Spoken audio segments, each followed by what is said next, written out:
ఓం గం గణపతే నమః. మాఘపురాణము 11వ అధ్యాయము. మార్కండేయ చరిత్ర. వశిష్ఠ మహర్షుల వారు దిలీప మహారాజుకు మృగశృంగుడు అతని పుత్రుడగు మృకండుని యొక్క వృత్తాంతము వివరించి, ఓ దిలీప మహారాజా, ఇక మృకండుని పుత్రుడైన మార్కండేయుని చరిత్ర కూడా వినము. మార్కండేయ చరిత్ర అత్యంత పుణ్యదాయకమైనది. దీనిని విన్నను చదివనను భక్తులందరూ పరమ భాగవతోత్తములు కాగలరు. పైగా ఆ భగవంతుని కృపకు పాత్రులై సద్గతులను పొందగలరు.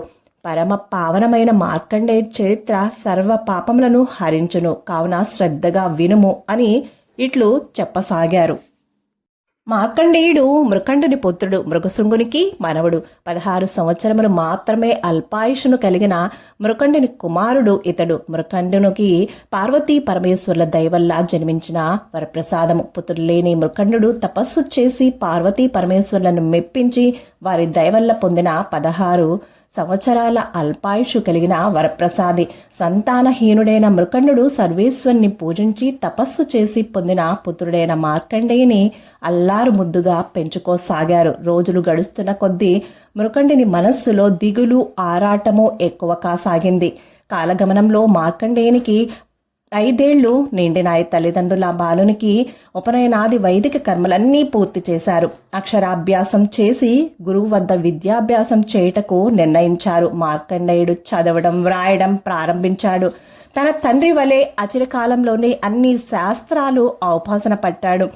వేదాంగాలను పురాణేతిహాసాలను స్మృతులను పఠించాడు. సకల సద్గుణోపేతుడయ్యాడు. వినయ విధేతలు, పెద్దల ఎడల గౌరవభావము ఇత్యాది మంచి గుణాలెన్నింటినో కలిగి పలువురు చేత ప్రశంసలు పొందసాగాడు. అతడు ఎంతటి సకల శాస్త్ర పారంగతుడైనను మార్కండేయుని తల్లిదండ్రులైన మరుద్వతి మృకండులు మాత్రము నిత్యము అతనితో, నాయనా కుమార, బాల్యమనందే నీవు సకల శాస్త్ర కోవిదుడువైనావు. నీ తెలివితేటలు బుద్ధి కుశలత అమోఘం. 10గురిలో మంచి పేరు తెచ్చుకున్నావు, సంతోషం. కానీ మార్కండేయ, నీవు నీ గురువుల పట్ల పెద్దవారి పట్ల భక్తి భావనతో మెలుగుము. నాయన, పెద్దలు మునిపుంగవులు పరమ భాగవతోత్తములు యోగి పుంగవుల ఆశీస్సులే నీకు శుభమంగళకరములవుతాయి. కావున నీవు అలా చేసి వారిని మెప్పించి శుభాశీస్సులను పొందు నాయన. తద్వారా నీ ఆయుర్దాయము వృద్ధి పొందగలదు అని హితబోధ చేస్తుండేవారు. మార్కండేయునికి ఇలా ఉండగా 15 సంవత్సరాలు వచ్చాయి. రోజు రోజుకు తల్లిదండ్రులకు ఆ ఆందోళన అధికమవసాగింది. కారణం, పరమశివుడు ప్రసాదించిన వరప్రసాదమైన మార్కండేయునికి మరొక సంవత్సరమే గడువు ఉండడం. కుమారునికి జరగబోవు ఆఖరి జన్మదినోత్సవం ఇదేననుకున్నారు. ఘనంగా చేయాలని తలచి మునీశ్వరులందరినీ ఆహ్వానించారు. మహర్షులను మరెందరినో పిలిచారు.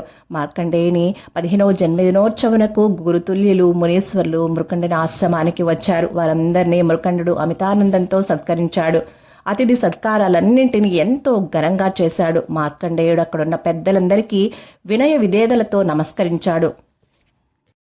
అదేవిధంగా వశిష్ఠ మహర్షి వారికి కూడా మార్కండేయుడు నమస్కరించాడు. వెంటనే వశిష్ఠుల వారు వద్దని వారించారు. మార్కండేయుని దీవించడానికి తిరస్కరించిన వశిష్ఠుల వారిని చూసి అందరూ ఆశ్చర్యపడి, మహానుభావ వశిష్ఠ మహర్షి, మీరు ఆ బాలుని దీవించకుండా తిరస్కరించడానికి కారణమేమిటి అని ప్రశ్నించారు. అంతటా వశిష్ఠుల వారు, ఈ బాలుడు అల్పాయుష్కుడు. ఇతని జీవిత కాలము 16 సంవత్సరాలే. మరికొద్ది రోజుల్లో మరణించే ఇతనిని మీరు దీర్ఘాయుష్మాన్ భవ అని ఎలా దీవించగలిగారు? అదెట్లా సంభవమగును? సాక్షాత్తు పరమశివుడే ఇతనికి అల్పాయుర్దాయం ఇచ్చాడు. ఇక మనమెంత? పరమేశ్వరుడిచ్చిన వరము ప్రకారము ఈ బాలుడు మరొక సంవత్సరం మాత్రమే జీవించగలడు. మరి నేను ఇతన్ని దీవించనుచో నా దీవెన వ్యర్థమగును కదా, అందుకే వద్దని వారించాను అని కారణం చెప్పాడు. విషయం తెలుసుకున్నటువంటి మునీశ్వరులందరూ కూడా చిరంజీవివై వర్ధిల్లు అని దీవించిన తమ దీవెనలన్నీ కూడా వ్యర్థమైపోతాయని ఎంతో విచారించారు. తమ వాక్కులు అసత్యములవుతాయని తల్లడిల్లారు. మహానుభావ వశిష్ఠ మహర్షి, దీనికింకా వేరే తరుణాపాయమే లేదా? మహర్షుల వాక్కులు వ్యర్థమైపోవాల్సిందేనా అని వశిష్ఠుల వారిని ప్రశ్నించారు. ఆయన కూడా కొంత తడవు ఆలోచించి, మునిశ్రేష్ఠులారా, మనకున్నదొక్కటే మార్గము. ఈ మార్కండేయుని తీసుకుని బ్రహ్మ వద్దకు పౌదము రండి అంటూ తమతో పాటు మార్కండేయుని కూడా తోడ్కొని సత్యలోకమునకు బయలుదేరారు. మునీశ్వరులందరితో పాటు వశిష్ఠుల వారు రాకను కూడా గమనించిన బ్రహ్మదేవుడు సంతోషించాడు. మునీశ్వరులందరితో పాటు మార్కండేయుడు కూడా బ్రహ్మదేవునికి నమస్కరించగా, బ్రహ్మ దీర్ఘాయుష్మాన్ భవ, చిరంజీవివై వర్ధిల్లు నాయన అంటూ దీవించాడు. అంతటా వశిష్ఠుల వారు మార్కండేయుని జన్మ వృత్తాంతము తెలిపి తరుణోపాయం చెప్పమన్నారు.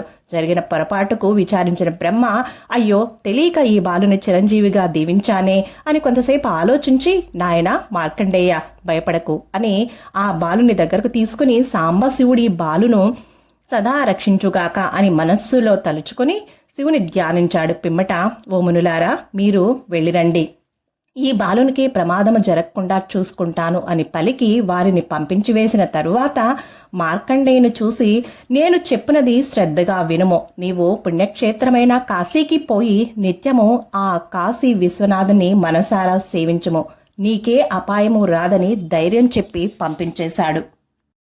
అప్పుడు మార్కండేయుడు మరలా తన ఇంటికి వెళ్ళి, తల్లిదండ్రులారా, నేనా కాశీ విశ్వనాథుని సేవించి వచ్చదను, అనుమతించండి అని తన తల్లిదండ్రులను కోరాడు. ఒక్కానొక్క కుమారుడు దూరమవుతున్నాడు అని ఆ ఎడబాటును భరించలేక తల్లిదండ్రులు మిక్కిలి దుఃఖించారు. కానీ కన్న కొడుకు యొక్క దీక్షను కాదనలేక ఒక్కనినే పంపించుటకు ఇష్టపడక కుటుంబ సమేతంగా కాశీ విశ్వేశ్వరుని సన్నిధికి చేరారా మృకండ మహర్షి దంపతులు. కాశీ విశ్వేశ్వరుని సమీపంలోనే ఒక ఆశ్రమాన్ని నిర్మించుకొని అక్కడే ఉండసాగారు.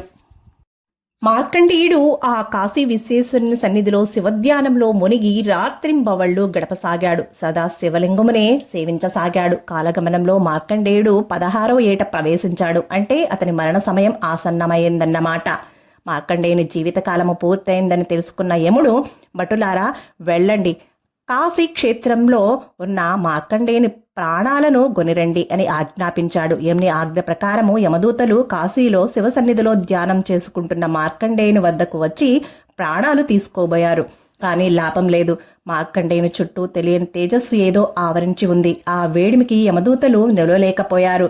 కాలపాసం కూడా మార్కండేయుని చేరలేకపోయింది. ఆ తేజస్సు యమభటులను తీవ్రంగా బాధింపసాగింది. ఆ బాధను భరించలేక యమదూతలు నరకలోకానికి పారిపోయి, ఏలిక ఆ బాలుని ప్రాణాలు తీసుకురావడం మా వల్ల కాదు, మేము అతని దగ్గరికి పోలేకపోతున్నాము. ఆ బాలుని చుట్టూ ఏదో తెలియని తేజస్సు ఉండి అగ్ని కణము వల్లే మమ్మ బాధపడుతుంది.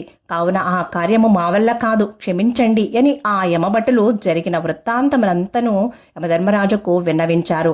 యముడు ఆశ్చర్యపోయాడు. ఇదేమిటి, నా వృత్తి ధర్మానికే విరుద్ధంగా ఉన్నదే ఎనుకని తానే స్వయంగా వెళ్ళి ఆ బాలుని ప్రాణాలు తీసుకురావాలి అని అనుకున్నాడు. తన వాహనమైన దున్నపోతును అధిరోహించి మార్కండేయుని సన్నిధికి చేరుకున్నాడు. శివధ్యానంలో నున్న మార్కండేయునిపై తన కాలపాసంను విసిరాడు. ఆ అలికిడి విని మార్కండేయుడు కన్నులు తెరిచి చూసేసరికి ఎదురుగా యమధర్మరాజు తన ప్రాణాలను తీసుకుపోవాలనే ప్రయత్నంలో ఉన్నాడు. భయపడిపోయిన మార్కండేయుడు శివలింగాన్ని గట్టిగా కౌగిలించుకొని, శివ, సాంబశివ, రక్షించు స్వామి అంటూ శివుణ్ణి పలు పలు విధాలుగా స్తోత్రాలు చేయసాగాడు. తదేక దీక్షతో శివుణ్ణే ధ్యానించుచున్న మార్కండేయుని మొరను కైలాసమందున్న పార్వతీ పరమేశ్వరులు విన్నారు. బాలుని యొక్క ఆక్రందనను విన్న మహేశ్వరుడు మహోగ్రమైన రౌద్రాకారంతో ఆ శివలింగాన్ని పటేలను చీల్చుకుని వచ్చి తన త్రిశూలంతో ఎదురుగా ఉన్న యముణ్ణి చంపివేసి మార్కండేయుణ్ణి రక్షించాడు. ఆ పరిణామానికి లోకాలన్నీ కూడా బెంబేలెత్తిపోయాయి. యముణ్ణే చంపివేయడంతో అష్టదిక్పాలకులు, బ్రహ్మాది దేవతలు పరుగు పరుగున వచ్చి పరమేశ్వరుణ్ణి పలు విధాలుగా ప్రార్థించారు. అలా స్తోత్రాలతో అందరూ శివుణ్ణి శాంతపరిచి, మహేశ్వర శాంతించు, కోపము చల్లార్చుకో, యముడు తన విధిని తాను నిర్వర్తించాడు. తమరు మార్కండేయునికి 16 సంవత్సరాల ఆయువునే కదా ఇచ్చితిరి. అతని ఆయువు తీరిన వెంటనే యముడు తన కర్తవ్యాన్ని నిర్వర్తించాడు. ఆ బాలుని ప్రాణాలు తీయటకు వచ్చాడు. ఇందులో యముడు తప్పేముంది? అతడు తన బాధ్యతను నెరవేర్చాడు అంతే. ఆ బాలుడు సదా మీ ధ్యానంలో ఉండడం వల్ల మీరతన్ని చిరంజీవిగా దీవించారు. అది యమధర్మరాజుకు తెలియదు కదా. కావున ధర్మపాలనను, యముని విధేయతను పరిగణించి యముణ్ణి తిరిగి బ్రతికించవలసిందిగా కోరుతున్నాము అన్నారు. యమధర్మరాజు లేని ఈ సృష్టిని ఊహించలేకున్నాము. కావున సర్వేశ్వర, మా అభ్యర్థనను మన్నించి యముణ్ణి బ్రతికించండి అని ప్రార్థించారు. అంతటా శివుడు శాంతించి యముణ్ణి బ్రతికించి, యమా, నీవు నా భక్తుల జోలికి రావద్దు, ఒకవేళ తప్పనిసరి అయినచో నా అనుమతి తీసుకో అని చెప్పి కైలాసానికి వెళ్ళిపోయాడు. పరమేశ్వరుని యొక్క కృప వల్ల తన కుమారుడు మార్కండేయుడు చిరంజీవి అయినందుకు ఎంతో సంతోషించాడు మృకండు. తాను మాఘమాస వ్రతము ప్రతి ఏటా ఆచరించినందువలనే తన కుమారుడు తనకు దక్కాడు అని నమ్మి తప్పకుండా ఆ రోజు నుంచి మాఘమాస వ్రతాన్ని ప్రతి ఏడు కూడా ఆచరిస్తూ ఉన్నాడు మృకండు. మార్కండేయుడు ఆ విధంగా చిరకాలము జీవించి చివరకు భగవంతునిలో లీనమైపోయాడు. మృత్యువునే జయించిన మార్కండేయ చరిత్రను విన్నను చదివినను ఆ పరమేశ్వరుని కృపకు పాత్రులై కైలాస ప్రాప్తిని పొందగలరు. మార్కండేయుని భక్తి శ్రద్ధలు, ధ్యానము, శివారాధనలు, పూజలు ఇత్యాదులన్నిటినీ కూడా అందరూ అలవర్చుకొని ఆ సర్వేశ్వని కృపకు పాత్రులై తరించండి. మహిమాన్వితమైనటువంటి మార్కండేయ చరిత్రను పురస్కరించుకొని మనుషులందరూ కూడా ఈ క్రింది శ్లోకాన్ని 108 సార్లు పఠించి ఆయుర ఆరోగ్యాలను అష్టైశ్వర్యాలను పొందండి. మహామృత్యుంజయ మంత్రము. ఓం త్రయంబకం యజామహే సుగంధిం పుష్టివర్ధనం ఉర్వారుకమివ బంధనాత్ మృత్యోర్ముక్షీయమామృతాత్. సర్వం శివార్పణమస్తు. మాఘపురాణం 11వ అధ్యాయం 11వ రోజు కథ సమాప్తం. సర్వే జనా సుఖినో భవంతు. శుభం. Thank you for watching. Please subscribe my channel. Please like, share, comment on my video. నేను మీ అను.